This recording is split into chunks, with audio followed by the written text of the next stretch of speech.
Hello peoples, tingnan niyo po ang aming bossing nagpapasubo naman sa kanyang kuya. Spoiled talaga yan sa kanyang kuya. Tingnan niyo kumakain siya ng malunggay.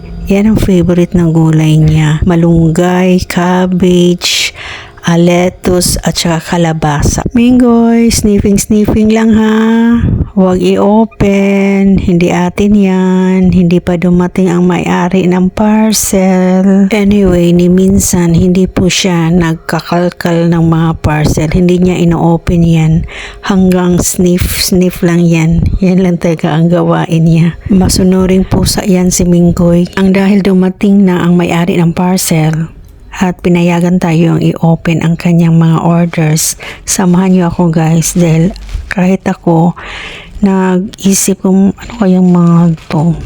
Napakaliit naman ng laman nung hinawakan ko. Ang cellophane lang ang malaki. Kadalasan kasing orders ng asawa ko is mga spare parts. Yung iba hindi ko alam kung para ano. Kaya nagtatanong ako. At ito namang hinawakan ko ngayon. Akala ko spare parts. Hindi pala. Dates pala. Nag-order na naman siya ng dates. Para din sa niya pampababa ng kanyang cholesterol to. Nag-order na naman siya. Siguro mahal yung malaki. Walang promo siguro. Kaya ito lang ang nabili niya. Maliit. 100 grams lang to. Itong pangalawa, napakalaki ng lalagyan. Pero napakaliit naman ang laman. Tapos kung titingnan nyo, napakabalot na balot sa loob. Yun pala, siya liquid. Kaya pala, sobrang balot niya. At sabi niya, grasa daw, grease. Para yan sa motor niya. Ay, naku.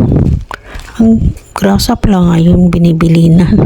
Noon, hinihingi lang namin yan sa kapitbahay namin na may shop Ngayon, meron na palang ganyan. Iba na talaga ang panahon ngayon. Grease.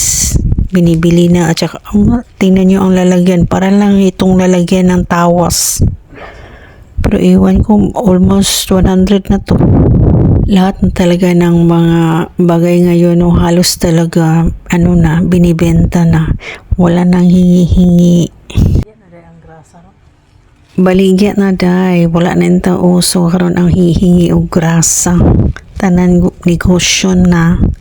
At itong pangatlo naman ay napakaliit na parts. Ewan ko ba matigas man siya. At sabi ng asawa ko, daw to? Iyan daw ang ilalagay doon sa may gulong. Tapos i-connect doon sa pang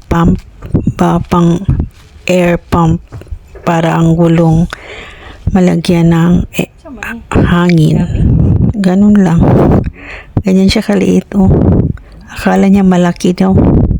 Bye. Thank you for watching.